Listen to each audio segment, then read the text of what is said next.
Before we begin, I want to welcome you to our channel. For those who are new here, our mission is to share genuine Christian testimonies from around the world. Spreading the powerful message of God's kingdom, we focus on stories about Jesus, the afterlife, heaven, hell, and other Bible-related topics, bringing them to you in engaging story form twice or 3 times a week.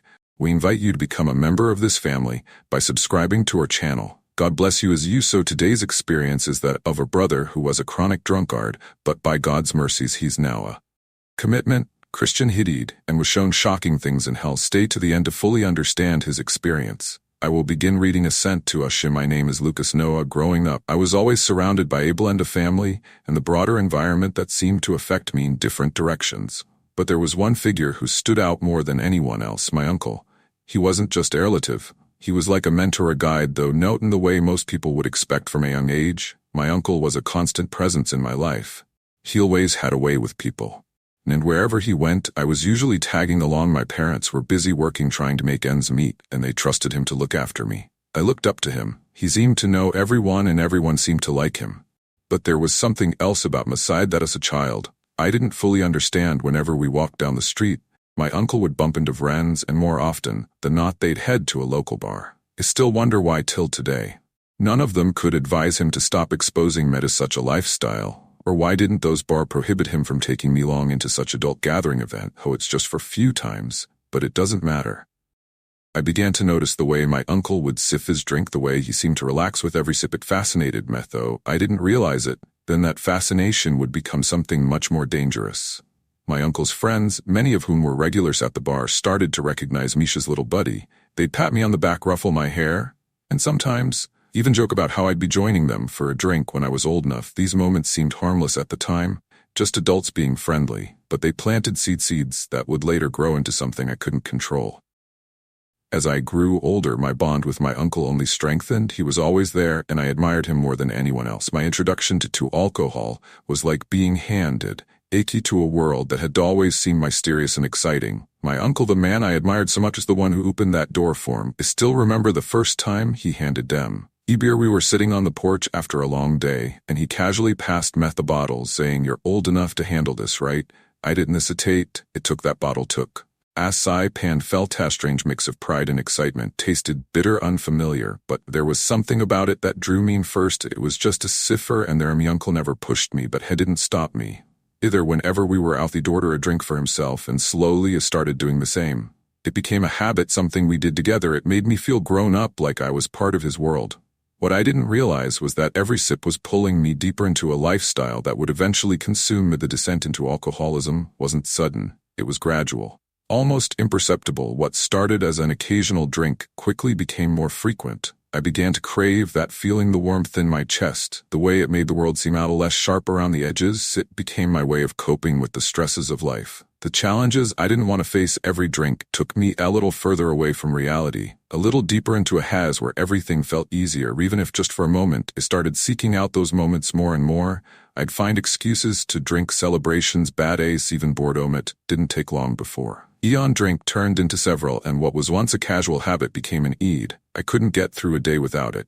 I didn't see it as a problem at first. It was just something I did to unwind, to feel better. But the truth was I was losing control, even if I couldn't admit it to myself. But it didn't stop at alcohol. As my drinking increased, so did my exposure to their vices. The same circles that encouraged my drinking also introduced me to drugs. It started with just a puff of a joint, something passed around at a party. But just like with alcohol, that first taste led to more soon. I was mixing drinks with marijuana, chasing a high that seemed just out of reach. The line between social drinking and substance abuse blurred, and I found myself caught in a cycle I couldn't break. Addiction doesn't just take from you, it consumes everything in its path, leaving behind nothing but ruins. My finances were the first casualty. What started as a harmless, the more I spent, the deeper I sank into debt. But by then I was too far gone to tear it through my relationships as well. My family, once my biggest support, started to drift away.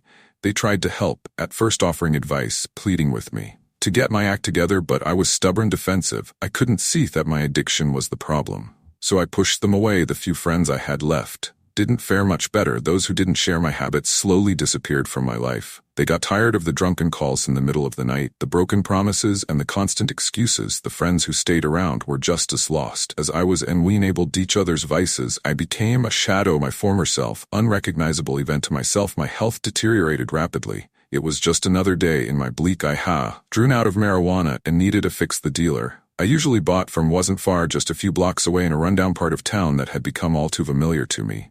I'd done this countless times, the exchange of money for a small bag that would numb the pain for a little while.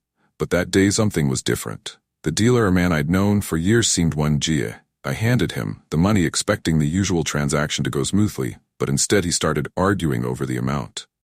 Knew it was the right amount. I'd counted it twice, but he wasn't having it. The argument escalated quickly, voices rising, tensions flaring. Before I could even process what was happening, one of his boys shoved me hard. I stumbled back, but I didn't have time to react before they were all on me. I tried to defend myself, but it was useless. They were too many, and I was too weak, my body too worn down from years of abuse. I felt a sharp pain in my side. Another blow to my head. Everything became a blur of fist kicks and searing pain. My world started to fade as the beating continued. I could hear their voices, angry and cruel, but the sounds were growing distant, muffled, as if I was underwater. At some point, the pain began to fade too. It wasn't that they'd stopped hitting me. I could still feel the dull thud of their kicks, but it was as if my body had stopped responding. I was floating somewhere between consciousness and oblivion. The last thing I remember was laying on the cold, hard ground, my vision blurring, my breath shallow and labored. My thoughts were slipping away, and a strange, terrifying thought crossed my mind. This could be the end. And then justly, Cathay, everything went silent. I could no longer feel the pain, no longer hear their voices. I found myself hovering above the scene, weightless and detached, alone at the chaos below. My body lay crumpled on the ground, motionless, while the men who had attacked me were still kicking at my life. Less form. It was a shock seeing myself from above, like watching a movie, where I was both the actor and the audience. That's my body down there. I'm dead, but there was no denying it. I was dead, or at least something very close to it, and yet I could still see Heron and even Fee. Although it was different, now as if all my senses had been heightened. I could hear the faintest sounds, the shuffling of feet, the distant hum of traffic. Everything seemed so vivid, so real, yet so impossibly strange. The street scene below started to blur and fade, replaced by a darkness. Panic gripped me, but I was powerless to resist the pull. The darkness closed. And then, like the pages of a book flipping rapidly, the world around me changed. I was no longer floating above my body, but descending into a place far more terrifying. The air was filled with the screams of countless souls echoed in every direction. The heat was unbearable, searing my skin, yet I wasn't burning. Shadows moved all around, dark and twisted forms that seemed to be watching, waiting. I had no doubt where I was. Hell was far worse than anything I could have imagined. Everywhere I looked, there was suffering. Souls were in pain, their souls treated in unnatural positions as they were tortured by demonic creatures. These demons were monstrous, some with razor-sharp claws, others with multiple heads or wings that dripped with molten lava. They took pleasure in inflicting pain. I watched in horror as addicts were first fed their vices, alcoholics drowning in endless barrels of toxic liquids, smokers choking on thick black smoke that filled their lungs, and drug users injected with searing venomous substances that twisted their bodies in agony. The torment was relentless, and the screams of the tortured is disturbing. In the midst of this horror, my eyes caught sight of a familiar face, a face I hadn't seen in years. It was Kelvin, my old friend, the one who had died when we were just 17. He was barely recognizable, his face in pain. I knew it was him. The shock seeing him here in this terrible place was overwhelming. I had always wondered what had happened to him after he died, and now I knew the horrifying truth. Kelvin's eyes met mine, and for a moment there was our cognition web. I knew who the other was, but there were now words, no greetings, just a shared unspoken understanding of the agony. We were both experiencing the realization that he had been suffering in this hellish place for 20 years. Hit me hard, 20 years of torment, with no hope of escape, no end in sight, and now I was shared to who condemned to the same fate. Hell wasn't just a place of fire and brimstone, it was a place of eternal unending suffering, where the worst parts of our lives came back to haunt us, amplified 1,000 times over. The horrors I witnessed were beyond anything I could have imagined, and the thought of spending eternity in this place filled me with a terror that words cannot describe. As I was dragged deeper into the abyss, I began to see areas of hell reserved for specific torments. I found myself witnessing the fates of those who had committed particular since the first area. I saw was for the blasphemers, those who had spoken or acted against the Holy Spirit. Their torment was unlike anything I had seen before, for they were chained to enormous pillars of fire, their mouths forced open by demonic hands, blazing coals were shoved into the earth. rotes burning them from the inside out, yet they could not died. The mon slashed at them with fiery whips, each strike causing their bodies to convulse in agony, but there was no escape, nor reprieve next. I was shown the place reserved for those who had taken their own lives. The suicides were trapped in a never-ending cycle of death and rebirth. Each time more painful than the last, they were bound by chains made of their own despair, for it tore live the moment of their death.